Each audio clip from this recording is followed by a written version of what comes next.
എന്നാ എപ്പോഴാ ഇവരൊക്കെ ഒന്ന് ശരിയാവുന്നേ, ഒന്ന് നേരെയാവുന്നേ? ഇതിനൊരവസാനം ഉണ്ടോ? ഒന്ന് സ്വസ്ഥമായി ഒരു രാത്രിയെങ്കിലും സമാധാനത്തോടെ ഉറങ്ങാൻ കഴിയുമോ? ചോദ്യമാണ്. ആരുടെയെന്നോ? എന്നെ കേൾക്കുന്ന നിങ്ങളിൽ പലരുടെയും തന്നെ ഇതുപോലൊരു ചോദ്യം. ശരിയാകുമോ? അവൻ നേരെ ആകുമോ? ഞങ്ങൾക്കൊപ്പം ഇനി അവൻ കാണുമോ? അങ്ങനെ ചോദ്യം ചോദിച്ചായിരുന്ന പ്രിയപ്പെട്ടവർക്ക് ലോകം അവരോട് പറഞ്ഞു, അവൻ ശരിയാകത്തില്ല, അവൻ്റെ ജീവിതത്തിലൊരു മാറ്റം ഉണ്ടാകത്തില്ല, അവൻ നഷ്ടപ്പെട്ടു. നിങ്ങൾ വേറെ കാര്യങ്ങളെക്കുറിച്ച് ചിന്തിക്കുക. അവനെക്കുറിച്ച് ഇനി ഓർത്തിട്ട് കാര്യമില്ല. അവരുടെ എക്സ്പീരിയൻസും അവർക്ക് അത് തന്നെ പറഞ്ഞു നൽകി. എന്താ? നടക്കത്തില്ല, പോയത് പോയി. അങ്ങനെ പോയെന്ന് കരുതിയിരുന്ന പ്രിയപ്പെട്ടവനെ പ്രിയപ്പെട്ടവർക്കൊപ്പം മടക്കി വരുത്തുമാറാക്കിയ ദൈവപ്രവൃത്തിയുടെ അത്ഭുത സാക്ഷ്യം. അതിലേക്ക് ആ പ്രിയപ്പെട്ടവരെ ഒരുക്കിയ ഒരു കാര്യം കാത്തിരിപ്പോ എന്നാണോ ചോദ്യം? അതെ, കാത്തിരിപ്പ്. അതൊരു ചെറിയ കാര്യമല്ല. ഞാൻ രതീഷ്, നിങ്ങളായിരിക്കുന്നത് പ്രൈസർ ഫാമിലിയുടെ പ്രഭാതമന്ന എന്ന പ്രതിദിന വചന സന്ദേശത്തോടൊപ്പം വീണ്ടും ഒരു പകലിൽ കൂടെ ഒരുമിച്ചായിരിക്കുവാൻ നല്ലവനും വിശ്വസ്തനുമായ കർത്താവ് ഒരുക്കി തന്ന നല്ല അവസരത്തിനായി കർത്താവിനെ സ്തുതിക്കുന്നു.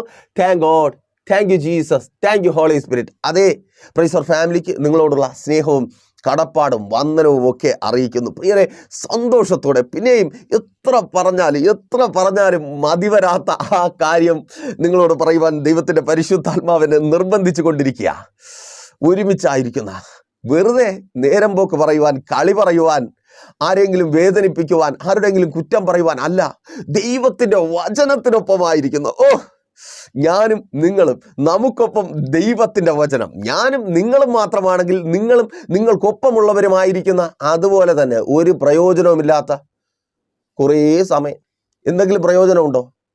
ചുമ്മാ കൂടിയിരിക്കുക, ചാള അടുക്കിയിട്ടതുപോലെ. വല്ല കാര്യമുണ്ടോ? ഇല്ല. വഴക്കും അടിപിടിയും പിണക്കും. പക്ഷേ നമ്മൾ കൂടിയിരിക്കുമ്പോൾ അതുപോലെ അങ്ങനെ വഴക്ക് കൂടുന്ന, പരിഹസിക്കുന്ന, കുറ്റം പറയുന്ന, അതെ, അതുപോലുള്ള പ്രയോജനരഹിതമായ സമയമായി മാറാതിരിക്കുവാൻ നമുക്കൊപ്പം ദൈവത്തിൻ്റെ വചനമുണ്ട്. അതേ, ദൈവത്തിൻ്റെ വചനത്തിനൊപ്പമായിരിക്കുന്ന ഈ സമയം പ്രിയരെ, നിങ്ങളുടെ ജീവിതത്തെ മാറ്റിമറിക്കുന്ന അത്ഭുതത്തിൻ്റെ സമയമാണ്. ലോകപ്രകാരം നിങ്ങൾക്ക് എത്ര വിലയേറിയ പ്രീഷ്യസ് ആയിട്ടുള്ള സമയം കിട്ടിയിട്ടുണ്ട് എനിക്കറിയത്തില്ല. ഒത്തിരി അങ്ങനെയുള്ള സമയങ്ങൾ നിങ്ങളുടെ ജീവിതത്തിൽ ഉണ്ടായിരിക്കാം. അങ്ങനെയുള്ള സ്വീറ്റ് മെമ്മറീസ്, മധുരതരമായ ഓർമ്മകൾ നിങ്ങളുടെ ജീവിതത്തിൽ ഉണ്ടായിരിക്കാം. പക്ഷേ ആ സമയങ്ങൾക്കൊന്നും, ആ ഓർമ്മകൾക്കൊന്നും തരുവാൻ കഴിയാത്തൊരു ഇമ്പാക്റ്റ് നിങ്ങളുടെ ജീവിതത്തിൽ ഉണ്ടാക്കുവാൻ ഈ സമയത്തിന് കഴിയും. കാരണം നമ്മൾ ദൈവത്തിൻ്റെ വചനത്തിനൊപ്പമായിരിക്കുന്നു. എന്നെ കേൾക്കുന്ന നിങ്ങളോട് പറയുവാൻ ഈ മെസ്സേജുമായി ഇന്നലെ രാത്രി ദൈവത്തിൻ്റെ സന്നിധിയിലായിരിക്കുമ്പോൾ ദൈവത്തിൻ്റെ പരിശുദ്ധാത്മാവ് എന്നോട് പറഞ്ഞ ആ പ്രവചന ദൂത് നിങ്ങളോട് കൈമാറട്ടെ. ചില കാത്തിരിപ്പുകൾക്ക് അറുതി വരുവാൻ പോകുന്നു. Thank God. ലോകം നിങ്ങളെ പറഞ്ഞു പഠിപ്പിച്ചു, അതിനുവേണ്ടി ഇനി സമയം ചിലവഴിക്കണ്ട, അത് നേരെയാകത്തില്ല, അവൻ നേരെയാകത്തില്ല, അവൾ നേരെയാകത്തില്ല, അവർ നേരെയാകത്തില്ല, അവരുടെ ജീവിതത്തിൽ ഒരു മാറ്റവും ഉണ്ടാകത്തില്ല, അവരിങ്ങനെ പോകത്തേ ഉള്ളൂ. അല്ലേ? ഇങ്ങനെ പോകത്തേ ഉള്ളൂ. ഒരു മാറ്റവും ഉണ്ടാകത്തില്ല.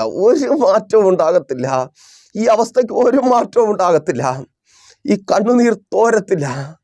എൻ്റെ ജീവിതം ഇങ്ങനെ ആയിത്തീർന്നു, ഇങ്ങനെ കരഞ്ഞ് നിലവിളിച്ചും മറ്റുള്ളവരുടെ മുമ്പിൽ പരിഹസിക്കപ്പെട്ടും തലകുനിച്ചും എൻ്റെ ജീവിതം അവസാനിക്കും എന്ന് കരുതിയിരിക്കുന്ന, എന്ന് ലോകം നിങ്ങളെ പഠിപ്പിച്ച, നിങ്ങളുടെ അനുഭവം നിങ്ങളെ പഠിപ്പിച്ച, മറ്റൊന്നും മാറി ചിന്തിക്കുവാൻ വേറൊന്നും ജീവിതത്തിൽ നടന്നില്ലല്ലോ, അങ്ങനെയല്ലേ? ഒന്നും നടന്നിട്ടില്ല, അതേ സംഭവിക്കൂ എന്ന് ചിന്തിച്ചായിരിക്കുന്ന നിങ്ങളുടെ അവസ്ഥയ്ക്ക് മാറ്റം വരുവാൻ പോവുക. നിങ്ങളുടെ കാത്തിരിപ്പ്, ആ നല്ല ദിവസങ്ങൾക്കായുള്ള കാത്തിരിപ്പ്, ആ ശരിയാകലിനായുള്ള കാത്തിരിപ്പ്, നേരെയാകലിനായുള്ള കാത്തിരിപ്പ് ഇന്ന് അറുതി വരുവാൻ പോവുക. യേശുവിൻ നാമത്തിൽ വിശ്വസിക്കുന്നവർ ആമേൻ പറയും. അതങ്ങനെ സംഭവിക്കുന്ന കൃപയ്ക്കായി ചില കാത്തിരിപ്പുകൾക്ക് കർത്താവ് ഇന്ന് അറുതി വരുത്തുവാൻ പോവുക. ആമേൻ.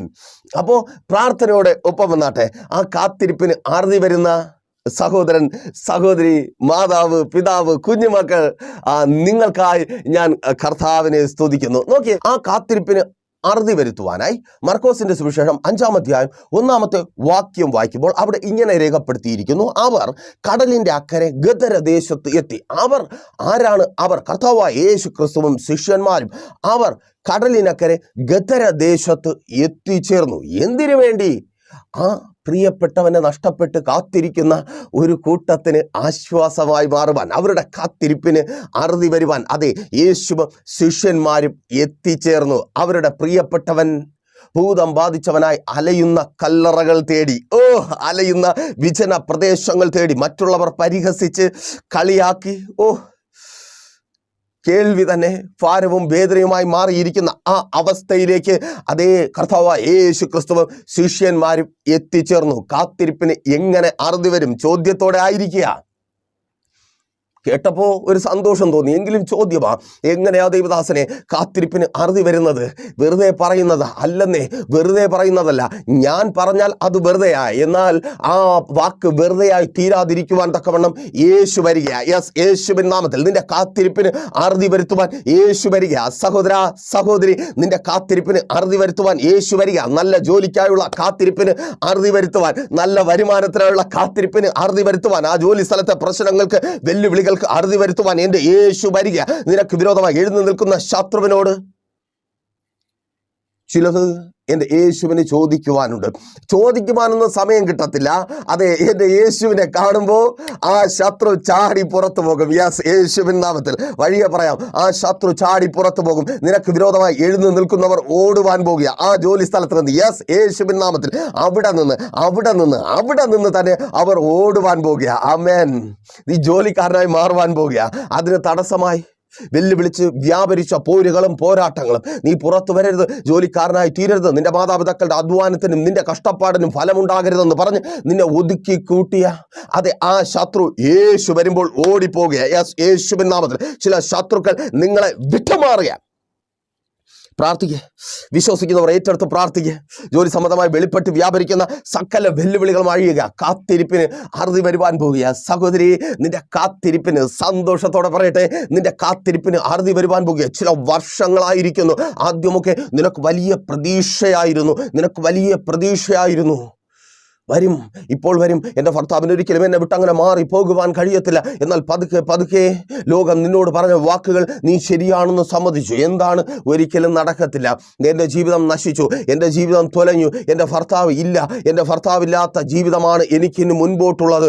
അങ്ങനെ ഒരു മരവിച്ച അവസ്ഥയിൽ നീ ആയിരിക്കുക. എങ്കിലും കാത്തിരിപ്പ് ബാക്കിയാണ്. അതുകൊണ്ടാണ് ആ സ്വപ്നങ്ങൾ നിന്നെ വേട്ടയാടുന്നത്. നിന്റെ ഭർത്താവ് മടങ്ങി വരുന്ന, നിനക്കൊപ്പം അവൻ സന്തോഷമായി ജീവിക്കുന്ന ആ സ്വപ്നങ്ങൾ നിന്നെ വേട്ടയാടുന്നുണ്ട്. അപ്പോൾ നിങ്ങൾ ഒരു പക്ഷേ ചോദിക്കും, ദൈവദാസനെ, അത് മധുര സ്വപ്നമല്ലേ, എങ്ങനെയാണ് വേട്ടയാടുന്നത്? അയ്യോ, കാണുമ്പോൾ മധുര സ്വപ്നമാ, പിറ്റേന്ന് എഴുന്നേൽക്കുമ്പോൾ അതൊരു വേട്ടയാടലിൻ്റെ അനുഭവമാണ്. നടക്കാത്ത കാര്യം, വെറുതെ സ്വപ്നം കണ്ടു എന്ന് ചിന്തിച്ച് ഭാരപ്പെടുന്ന അവസ്ഥ നടക്കാത്ത കാര്യമല്ല. ആ സ്വപ്നങ്ങൾക്ക് പൂർത്തീകരണം വരുത്തുവാൻ എൻ്റെ യേശു വരിക. നിന്റെ അടുക്കൽ എൻ്റെ യേശു വരിക.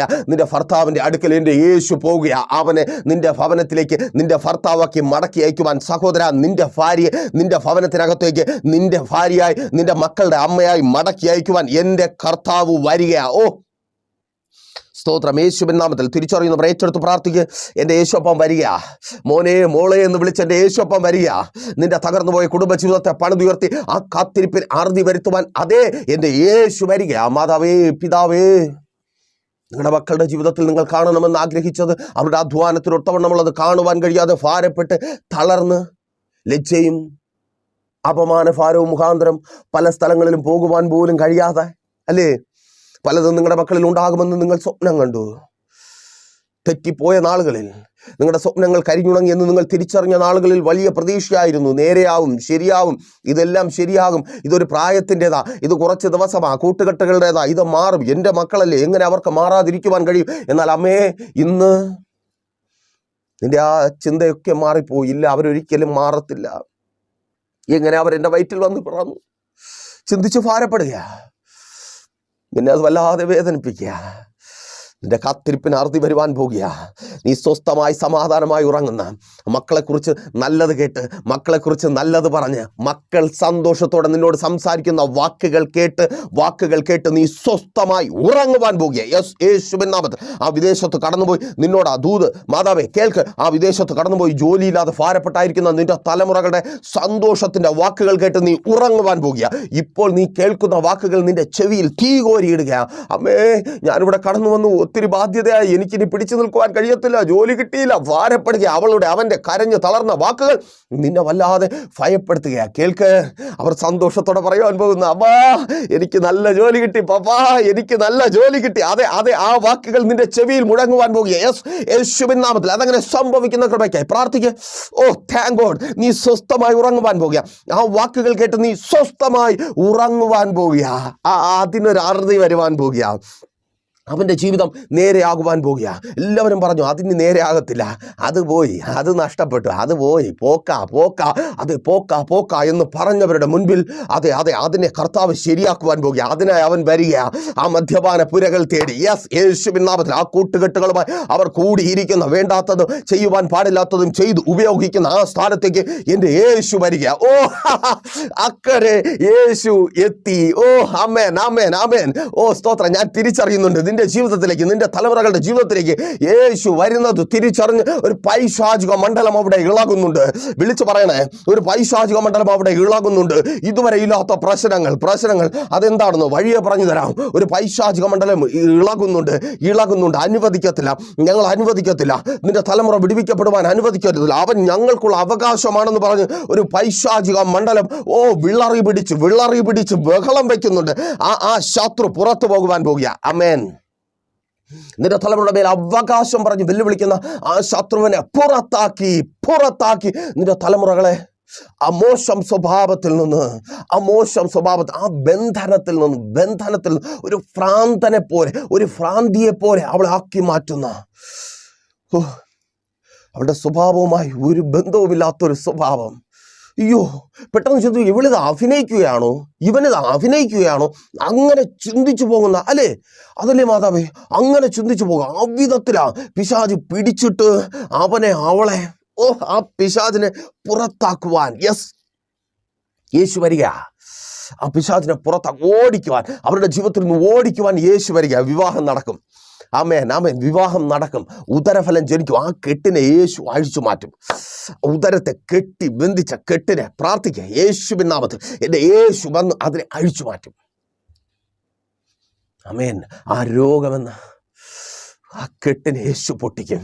നിന്റെ മേൽ വാദിച്ചു വെല്ലുവിളിക്കുന്ന ആ അശുദ്ധാത്മാവിനെ പുറത്താക്കുവാൻ യേശു വരിക. യേശുവിൻ നാമത്തിൽ ആ രോഗാത്മാവ്, ആ ദുരാത്മാവ് ഇപ്പോൾ വിട്ടുപോകുക. യേശുവിൻ നാമത്തിൽ പ്രാർത്ഥിക്കുക. ആ രോഗാത്മാവ് വിട്ടുമാറുക. രോഗം എന്തെന്നറിയാത്ത ആ രോഗം തന്നെ. ആമേൻ. ഓ സ്തോത്രം. നെഞ്ചിന് താഴെ നിന്ന് തുടങ്ങി ഉപ്പുറ്റി വരെ കുത്തിപ്പറിക്കുന്ന വേദന അനുഭവിക്കുന്ന നിന്നോടാ പ്രാർത്ഥിക്കേ. കർത്താവ് സൗഖ്യമാക്കുക.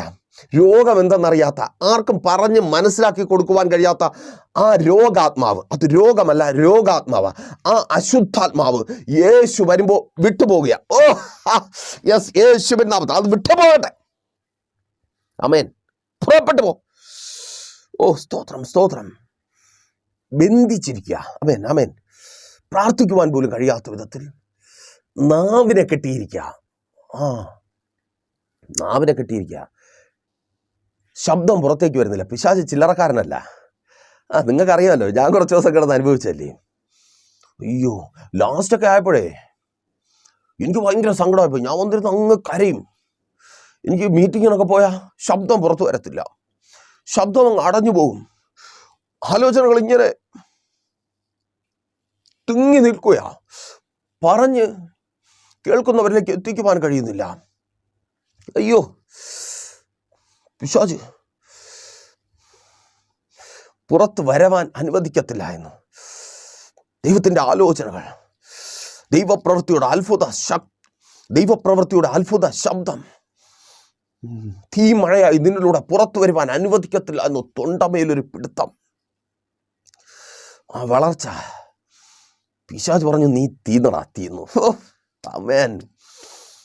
പക്ഷെ ഞാനിപ്പോഴും തീർന്നിട്ടുണ്ടോ? അങ്ങനെ തീരുമോ? അങ്ങനെ തീരാൻ കർത്താവ് സമ്മതിക്കുമോ നിങ്ങൾ ഇത്രയും പേര് പ്രാർത്ഥിക്കുമ്പോൾ? അപ്പോൾ തിരികെയും അതാ പറയുന്നേ, ആ കെട്ട് പൊട്ടുക, നിന്റെ തൊണ്ടയിൽ കെട്ടിയ കെട്ട് ശബ്ദം പോലും പുറത്തെടുക്കുവാൻ പ്രാർത്ഥിക്കുമ്പോൾ മാത്രമേ ഉള്ളൂ കേട്ടോ. യെസ്, യേശുവിൻ നാമത്തിൽ. യെസ്, അതങ്ങനെ സംഭവിക്കുന്ന കൃപയ്ക്ക് ആ കെട്ട് യേശു പൊട്ടിക്കുക. ആമേൻ. ആ കടമെന്ന ബന്ധനത്തെ, കടമെന്ന ദുരാത്മാവിനെ, അശുദ്ധാത്മാവിനെ, കടം അതൊരവസ്ഥയല്ല. സ്തോത്രം. അതൊരവസ്ഥയല്ല, അതൊരു ദുരാത്മാവാണ്. നിന്നെ കടക്കാരിയാക്കുന്ന, നിന്നെ ബാധ്യതക്കാരനാക്കി മറ്റുള്ളവരുടെ മുമ്പിൽ തലകുനിപ്പിക്കുന്ന ആ ദുരാത്മാവ്, ആ അശുദ്ധാത്മാവ്, ഇതുവരെ അതിന് നിങ്ങൾ കടമായിട്ടാകണ്ടേ. ആമേൻ. പക്ഷെ യേശു വരുമ്പോൾ അത് കടമല്ല, അതൊരു അശുദ്ധാത്മാവാ. ആമേൻ. അതൊരു അശുദ്ധാത്മാവാ. Thank God. ആ അശുദ്ധാത്മാവ് പുറത്തു പോകുക. നിങ്ങളെ കടക്കാരനാക്കുന്ന അശുദ്ധാത്മാവ്, ബാധ്യതക്കാരനാക്കുന്ന, പരാജിതനാക്കുന്ന, ഒന്നിനും കൊള്ളാത്തവരാക്കി തീർക്കുന്ന. നീ എന്ത് ചെയ്തിട്ടും കാര്യമില്ല, ഒന്നും നേരെയാകത്തില്ല, ഒന്നും ശരിയാകത്തില്ല, നിന്റെ ജീവിതം ഇങ്ങനെ കിടന്നു പോകുമെന്ന് മറ്റുള്ളവരെ കൊണ്ട് പറഞ്ഞ് നിന്നെ കരയിപ്പിക്കുമാറാക്കുന്ന ആ ദുരാത്മാവ് യേശുവിൻ നാമത്തിൽ ഇപ്പോൾ വിട്ടുപോകുക. യേശു വരിക. ആമേൻ. യേശു വരിക. യേശു വരിക. ചില ദുരാത്മാക്കൾ വിട്ടുപോകുക, തല നിവർത്തി നിൽക്കുവാൻ പോവുക. അപ്പോൾ യേശു വന്നപ്പോൾ എന്താ സംഭവിച്ചേ? മർക്കോസിന്റെ സുവിശേഷം 5-19 വാക്യത്തിൽ പറയുന്നു, കല്ലറയിൽ അലഞ്ഞു നടന്നവൻ അവൻ വീട്ടിൽ പോയി. അവൻ പ്രിയപ്പെട്ടവരുടെ കണ്ണുനീരും നിരാശയും വേദനയുമായി മാറിയവൻ അവൻ വീട്ടിൽ പോയി. അർത്ഥം, അവൻ അവർക്ക് ചിരിയായി സന്തോഷമായി മാറി. Are you ready? ചിലതിനെ സ്വീകരിക്കുവാൻ, കെട്ടിപ്പിടിച്ച് സന്തോഷിക്കുവാൻ. അമ്മേ, അപ്പാ, നിങ്ങളുടെ മക്കളെ കെട്ടിപ്പിടിച്ച് സന്തോഷിക്കുവാൻ റെഡിയാണോ? അവരുടെ സന്തോഷത്തിനൊപ്പം പങ്കുചേരുവാൻ, അവരുടെ മടങ്ങി വരവിൽ സഹോദരി റെഡിയാണോ? നിങ്ങളുടെ നന്മകളുടെ മടങ്ങി വരവിൽ അതിനെ ചേർത്ത് പിടിച്ചു, ആ തൊഴിലിനെ, ആ നന്മയെ ചേർത്ത് പിടിച്ച് സന്തോഷിക്കുവാൻ, ആരോഗ്യത്തെ ചേർത്ത് പുൽകി സന്തോഷിക്കുവാൻ. അപ്പാ, ഞാനിങ്ങനെ എൻ്റെ തൊണ്ടയിൽ കൈവച്ച് ആ സർജറിക്കായി കൊണ്ടുപോയപ്പോൾ ഭയങ്കര പേടിയായിരുന്നു. എൻ്റെ ശബ്ദം എനിക്ക് നഷ്ടപ്പെട്ടു പോകുമോ തൊണ്ടയിൽ? ആ സർജറി ഒരു ഗവൺമെൻറ് ഹോസ്പിറ്റലിൽ വിളിച്ച് ഡോക്ടറുമായി സംസാരിച്ചു. ഡോക്ടർ പറഞ്ഞത് റിസ്ക്കാ, അവിടെയുണ്ട്, ഇവിടെയാ, ഈ സ്വനപേടകത്തിനകത്താ ആ മുഴ, ആ ട്യൂമർ. ഡോക്ടർ പറഞ്ഞു അത് റിസ്ക്കാ. അയ്യോ, അത് റിസ്ക്കാ. അയ്യോ, ആ റിസ്ക് തലയ്ക്കകത്ത് ഇങ്ങനെ ശബ്ദം മുഴങ്ങിക്കൊണ്ടിരിക്കുക. തിരിച്ചു വന്ന്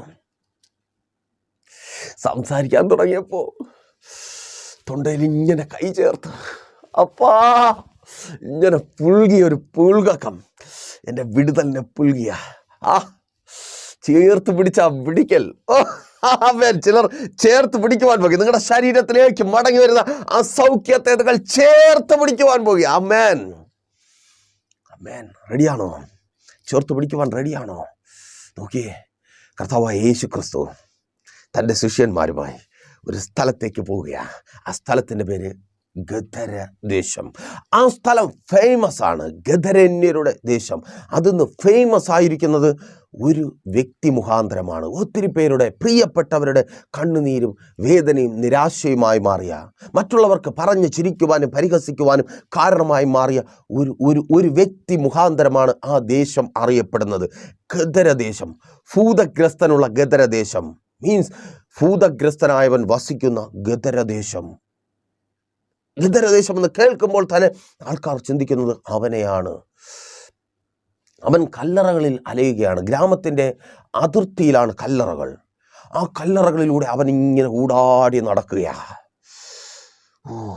അപ്പോൾ നിങ്ങളൊരു പക്ഷേ ചോദിക്കും, അതൊക്കെ അങ്ങ് പൊയ്ക്കോട്ടെ എന്ന് ഇന്ന് നടക്കുന്ന പലരെയും കാണുന്നത് പോലെ അവനെ കാണരുത്. 1 മുതൽ താഴേക്ക്, മർക്കോസിൻ്റെ സുവിശേഷം 5-ാം അധ്യായം 1 മുതൽ താഴേക്ക് നിങ്ങൾ ശ്രദ്ധയോടെ വായിക്കുമ്പോൾ നിങ്ങൾക്ക് മനസ്സിലാക്കുവാൻ കഴിയും, അവൻ ചില്ലറക്കാരനല്ല. പിന്നെ അവനെ ആർക്കും ബന്ധിച്ചുകൂടാ. അവൻ ആ ബന്ധനത്തെ പൊട്ടിക്കും.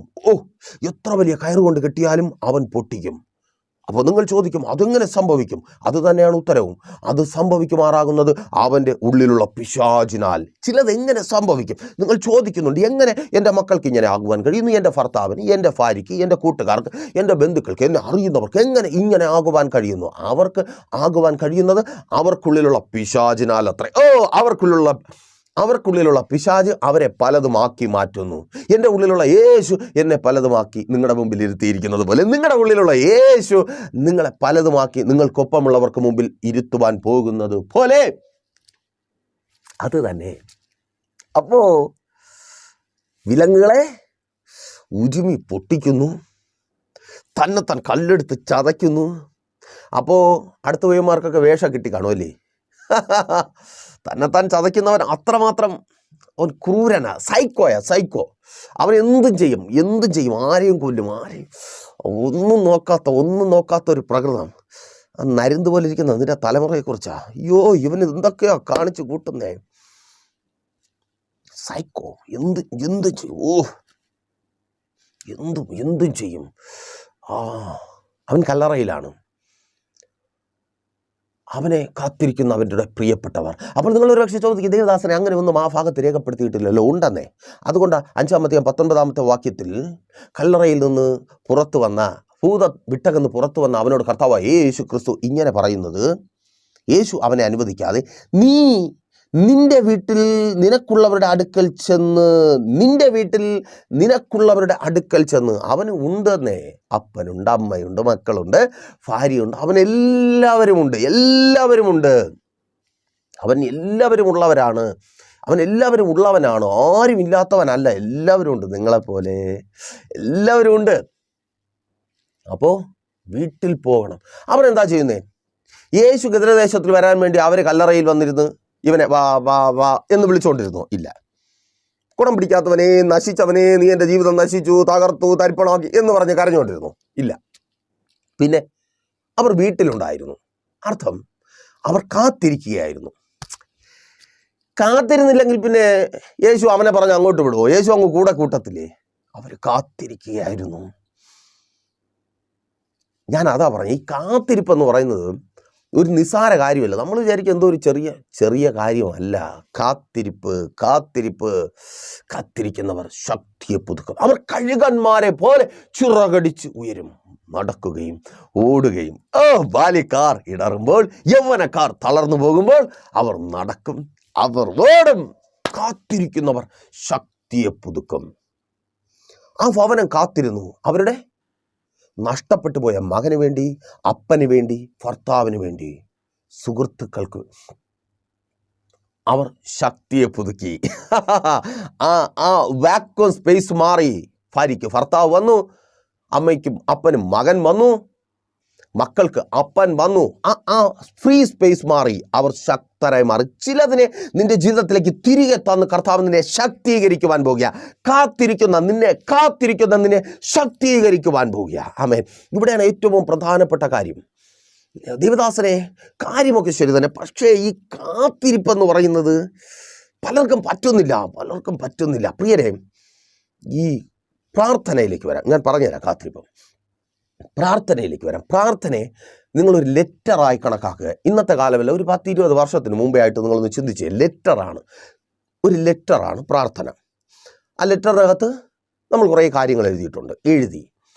എഴുതുന്ന എന്തിനാ? അതിന് മറുപടി കിട്ടണം. ലെറ്റർ എഴുതുന്ന മറുപടി കിട്ടാൻ വേണ്ടി. ലെറ്റർ എഴുതി മറുപടി കിട്ടാൻ വേണ്ടി ലെറ്റർ മടക്കി പുസ്തകത്തിനകത്ത് വെച്ചിട്ട് എപ്പോൾ മറുപടി വരും, എൻ്റെ പ്രിയൻ എപ്പോൾ എനിക്ക് മറുപടി അയക്കും, എൻ്റെ അപ്പൻ, എൻ്റെ അമ്മ, എൻ്റെ ബന്ധുക്കൾ, മക്കൾ എപ്പോൾ മറുപടി അയക്കും, ഇങ്ങനെ ഇരുന്നാൽ മറുപടി കിട്ടുമോ?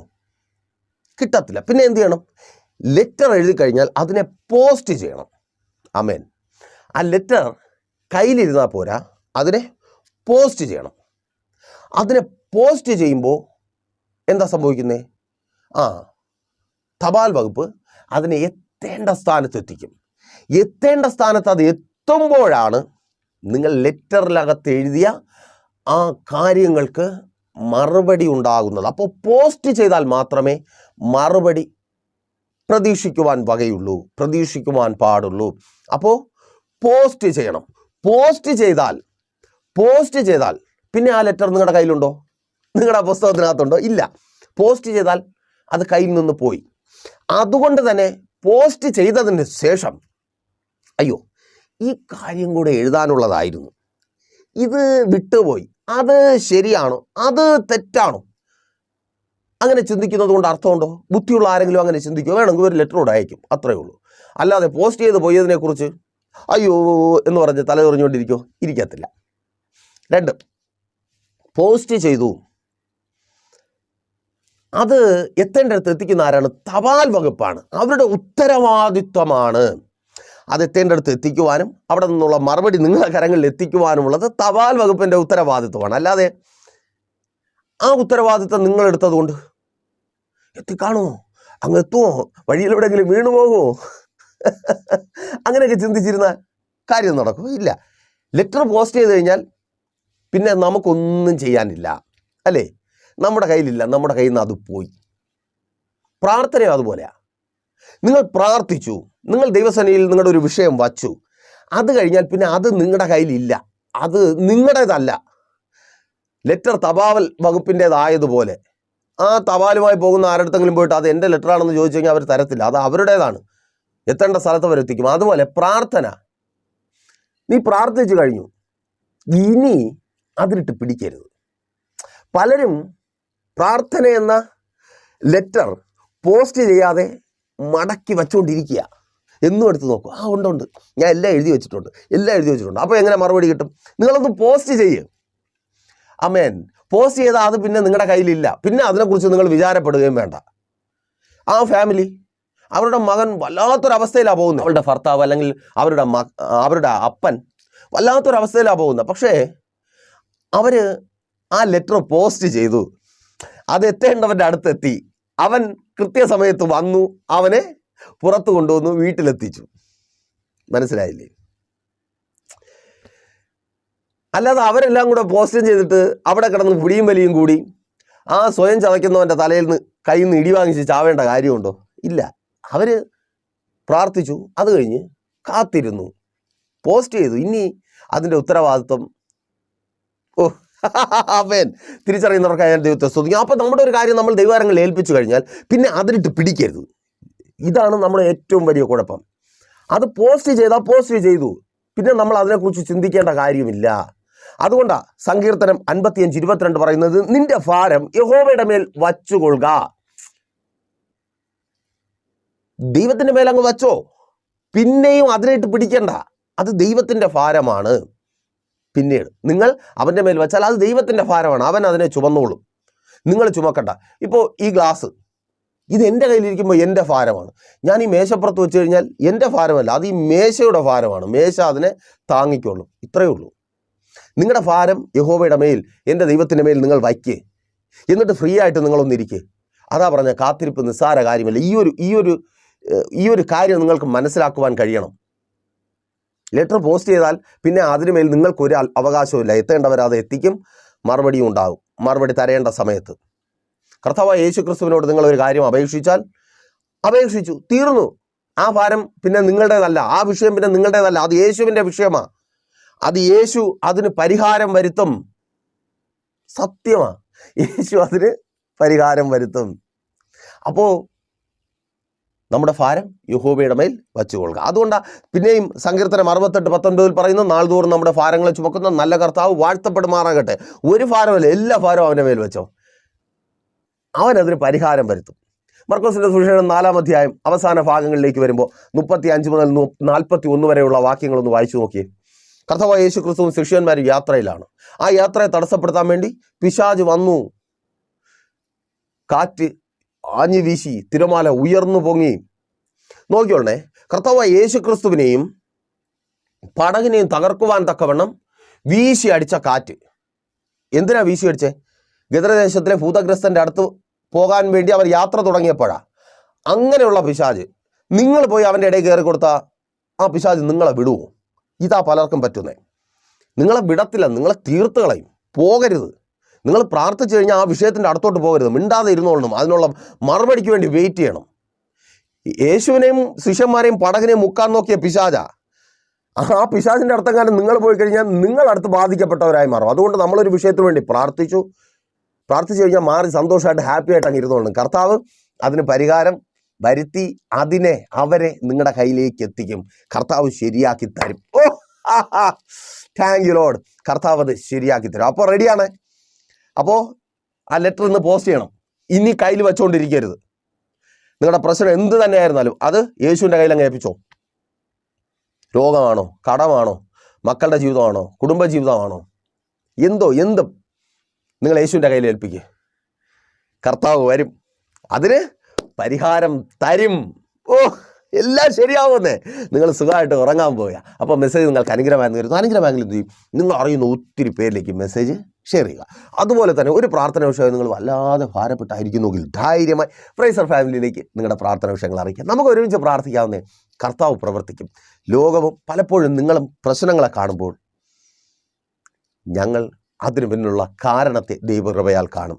അതിന് പരിഹാരം വരുത്തുവാനും ഇന്നുവരെയും കർത്താവ് ഞങ്ങൾക്ക് ബലം തന്നു, ഇനിയും ബലപ്പെടുത്തും, നിങ്ങൾക്ക് വേണ്ടി നിലനിർത്തും. എല്ലാ ഞായറാഴ്ചയും നമ്മുടെ ലൈവ് സ്ട്രീമുണ്ട് സഭാരാധനയുടെ. നിങ്ങൾക്ക് ഒരു ആരാധന മുടക്കം വരുന്ന പക്ഷം പ്രൈസർ ഫാമിലിയുടെ ലൈവ് സ്ട്രീം കാണുക, അല്ലെങ്കിൽ പിന്നീട് സമയം കിട്ടുമ്പം കാണുക, കണ്ട് അനുഗ്രഹം പ്രാപിക്കുക. ആ നന്മകൾ മടങ്ങി വരുന്നത് പുൽകുവാനായി, ചേർത്ത് പിടിക്കുവാനായി ഒരുങ്ങുക. ദൈവം നിങ്ങളെ അതിനായി സഹായിക്കട്ടെ. എന്നാൽ കണ്ണടച്ചോ. ഞങ്ങളുടെ വിശ്വസ്ത കർത്താവേ, നല്ല ദൈവമേ, അനുഗ്രഹവും പ്രശാന്തവുമായിരിക്കുന്ന നല്ല സമയം അടിയൊപ്പമായിരിക്കുന്ന ഈ ജനത്തെ അങ്ങയുടെ കരങ്ങളിൽ ഏൽപ്പിച്ച് പ്രാർത്ഥിക്കുന്നു കർത്താവേ. അവരുടെ വിഷയങ്ങൾ അവർ പോസ്റ്റ് ചെയ്തു. അങ്ങത് സ്വീകരിച്ച് അതിന് പരിഹാരം വരുത്തുവാൻ കടന്നു വരുന്ന കൃപയ്ക്കായി സ്തുതിക്കുന്നു. ആ വിഷയങ്ങൾക്ക് പരിഹാരമാകട്ടെ. ജോലിയില്ലാതെ ജോലി സംബന്ധമായി ഭാരപ്പെട്ടായിരിക്കുന്നവർക്ക് വേണ്ടി യേശുവാ ഞങ്ങൾ പ്രാർത്ഥിക്കുന്നു. ജോലി സംബന്ധമായി വെളിപ്പെട്ട് വ്യാപരിക്കുന്ന സകല വെല്ലുവിളികളും യേശുവിൻ നാമത്തിൽ വിട്ടുപോകട്ടെ. അപ്പം ഇവർക്ക് വേണ്ടി പ്രവർത്തിക്കണമേ. ജോലി മേലുള്ള വെല്ലുവിളികൾ മാറട്ടെ. യേശോപ്പാ ഇതുവരുടെ അത്ഭുതത്തിൻ്റെ ദിവസമായി മാറട്ടെ. രോഗികളായി ഭാരപ്പെടുന്നവർക്ക് വേണ്ടി പ്രാർത്ഥിക്കുന്നു കർത്താവേ. രോഗങ്ങൾ സൗഖ്യമാകട്ടെ. സകല രോഗബന്ധം യേശുവിൻ നാമത്തിൽ വിട്ടുപോകട്ടെ. Thank God. സൗഖ്യം വ്യാപരിക്കട്ടെ. അപ്പാ കുടുംബജീവിതങ്ങൾ തകർന്ന് ഭാരപ്പെട്ടായിരിക്കുന്നവരുണ്ട് കർത്താവേ. ഭാര്യമാരെ ഭർത്താക്കന്മാരെ മടക്കി വരുത്തണമേ. കുടുംബജീവിതം സന്തോഷമായി സമാധാനമായി മാറട്ടെ കർത്താവേ. തലമുറകൾക്ക് വേണ്ടി പ്രാർത്ഥിക്കുന്നു കർത്താവേ. അവരുടെ ഭാവി മേലുള്ള വെല്ലുവിളികൾ അഴിയട്ടെ. വിദ്യാഭ്യാസങ്ങൾ അനുഗ്രഹമായി തീരട്ടെ. മത്സര പരീക്ഷകൾ റിസൾട്ട് ഉണ്ടാകട്ടെ. തലമുറകൾ, കുടുംബങ്ങൾ, കുടുംബജീവിതങ്ങൾ അനുഗ്രഹിക്കപ്പെടട്ടെ. വിവാഹ ബന്ധങ്ങൾ നടക്കട്ടെ. Thank God. ഉദരഫലങ്ങൾ ജനിക്കട്ടെ. പഠനത്തിന് വേണ്ട നന്മകൾ ലഭിക്കട്ടെ. പരാജയങ്ങൾ ജയമായി മാറട്ടെ. എല്ലാ ഇല്ലായ്മകളും മാറട്ടെ. Thank God. എല്ലാ ഇല്ലായ്മകളും മാറട്ടെ. ആമേൻ. അപ്പാ എല്ലാ ഇല്ലായ്മകളും മാറട്ടെ. ഇത് അത്ഭുതത്തിൻ്റെ ദിവസമായി മാറട്ടെ യേശുവിൻ നാമത്തിൽ. Thank you Lord. Thank you Jesus. Thank you Holy Spirit. അങ്ങ് പ്രവർത്തിക്കുന്ന കൃപയ്ക്കായി സ്തുതിക്കുന്ന കർത്താവ്. മദ്യപാന വ്യഭിചാര വെറിക്കൂത്തുകൾ തകർക്കപ്പെടട്ടെ. ദൈവിക സമാധാന ഭവനങ്ങൾക്കകത്തുണ്ടാകട്ടെ. ഭവനങ്ങൾ പണിയട്ടെ. ഭവനങ്ങൾ വാങ്ങട്ടെ. വസ്തുക്കൾ വിൽക്കുകയും വാങ്ങുകയും ചെയ്യട്ടെ. എല്ലാ തടസ്സങ്ങളും മാറട്ടെ. വാഹനങ്ങൾ വാങ്ങട്ടെ. വലുതും ചെറുതുമായ ബിസിനസ്സുകൾ അനുഗ്രഹിക്കപ്പെടട്ടെ. കടകൾ, കച്ചവടങ്ങൾ അനുഗ്രഹിക്കപ്പെടട്ടെ. Thank God. അപ്പാ ഇവരെ അങ്ങ് അനുഗ്രഹിക്കണമേ കർത്താവേ. യേശുപ്പാ ഇവരെ അങ്ങ് മാനിക്കണമേ അപ്പാ. ഇവരോടങ്ങ് കൂടിയിരിക്കണമേ കർത്താവേ. യേശുവേ ഇവരെ അങ്ങ് അനുഗ്രഹിക്കപ്പാ. വിദേശത്തും സ്വദേശത്തും ബാധിക്കപ്പെട്ടായിരിക്കുന്നവരെ അങ്ങ് വിടുവിക്കണമേ കർത്താവേ. ഇവരുടെ മേൽ വെളിപ്പെട്ട് വ്യാപരിക്കുന്ന സകല പോരുകളും പോരാട്ടങ്ങളും യേശുവിൻ നാമത്തിൽ ഇപ്പോൾ വിട്ടുപോകട്ടെ. എല്ലാ ബാധിപ്പുകളും വിട്ടുമാറട്ടെ. വിദേശത്ത് നന്മ അനുഭവിക്കുവാൻ തക്കവണ്ണം ചില കരങ്ങളെ അങ്ങ് ഒരുക്കിയാട്ടെ. ജോലിയില്ലാതെ ഭാരപ്പെടുന്നവർ വിദേശത്ത് ജോലികളെ നൽകി മാനിക്കണമേ കർത്താവേ. രാജ്യങ്ങളുടെ വാതിലുകൾ ഇവർക്ക് മുമ്പിൽ തുറക്കപ്പെടട്ടെ. പിതാവിൻ്റെ പുത്രൻ്റെ പരിശുദ്ധാത്മാവിൻ്റെ നാമത്തിൽ ഈ ജനത്തെ അടിയൻ അനുഗ്രഹിച്ച് പ്രാർത്ഥിക്കുന്നു. അനുഗ്രഹമാക്കി പരിപാലിക്കും. ഇതുവരുടെ അത്ഭുതത്തിൻ്റെ ദിവസമായി മാറും. പ്രാർത്ഥനയുടെ കൃപയ്ക്കായി സ്തുതിക്കുന്നു യേശുവിൻ നാമത്തിൽ തന്നെ. ആമേൻ. അപ്പം മറക്കാതെ നിങ്ങളുടെ വിലയേറിയ അഭിപ്രായങ്ങളും നിർദ്ദേശങ്ങളും ഞങ്ങളെ അറിയിക്കുമല്ലോ. നാളെ പകലും ദൈവം വെച്ചാൽ നമ്മളിപ്പോൾ കേട്ട് അനുഗ്രഹം പ്രാപിച്ച അനുഗ്രഹിക്കപ്പെട്ട പ്രഭാതമന്നയുടെ മറ്റൊരു എപ്പിസോഡുമായി നമ്മൾ ഒരുമിച്ചായിരിക്കും. അതുവരേക്കും പ്രിയരെ, ഹാവ് എ നൈസ് ഡേ. പ്രീഷർ ഫാമിലി ഗ്ലോബൽ മിനിസ്ട്രിയുടെ വിശുദ്ധ സഭാരാധന എല്ലാ ഞായറാഴ്ചയും രാവിലെ 10 മണി മുതലും എല്ലാ വെള്ളിയാഴ്ചകളിലും ഉപവാസവും ഓൺലൈൻ മധ്യസ്ഥ പ്രാർത്ഥനയും രാവിലെ 11 മണി മുതലും ഞങ്ങൾ നിങ്ങൾക്കായി ലൈവിൽ പ്രാർത്ഥിക്കുന്നു. നിങ്ങളുടെ പ്രാർത്ഥനാ വിഷയങ്ങൾ കമന്റ് ചെയ്യുക. പ്രീഷർ ഫാമിലി ഗ്ലോബൽ എന്ന നമ്മുടെ യൂട്യൂബ് ചാനലിലൂടെ നിങ്ങൾ ലോകത്തിന്റെ ഏത് ഭാഗത്തായിരുന്നാലും ഞങ്ങൾക്കൊപ്പം ചേർന്ന് പ്രാർത്ഥിക്കുവാനും ആരാധിക്കുവാനും അവസരമുണ്ട്. നേരിട്ട് ആരാധനയിൽ പങ്കെടുക്കുവാനും വിടുതൽ പ്രാപിക്കുവാനും ആഗ്രഹിക്കുന്നവർ ഞായറാഴ്ച രാവിലെ കാർഷിക കോളേജിനടുത്ത് കാക്കാമുല ചാമ്പവിളയിലെ പ്രൈസർ ഫാമിലി വർഷിപ്പ് സെന്ററിലേക്കും ഞായറാഴ്ച വൈകുന്നേരം 3 മണിക്ക് നെയ്യാറ്റിൻകര അമരവിള താന്നിമൂട് സുമംഗലി ഓഡിറ്റോറിയത്തിന് സമീപമുള്ള MS പ്ലാസയിലേക്കും കടന്നു വരിക. നിങ്ങളുടേതായ ഒരു വിഷയത്തിനു വേണ്ടി പ്രാർത്ഥിക്കുവാനും കൗൺസിലിംഗിനുമായി സ്ക്രീനിൽ കാണുന്ന നമ്പറിൽ കോൺടാക്ട് ചെയ്യുക. നിങ്ങൾക്കും ഈ പ്രോഗ്രാം സ്പോൺസർ ചെയ്യുവാനും കർത്താവായ യേശുക്രിസ്തുവിന്റെ സുവിശേഷം അനേകരിലേക്ക് എത്തിക്കുവാനും അവസരമുണ്ട്. പ്രാർത്ഥനയോടെ വിളിക്കുക. ആമേൻ.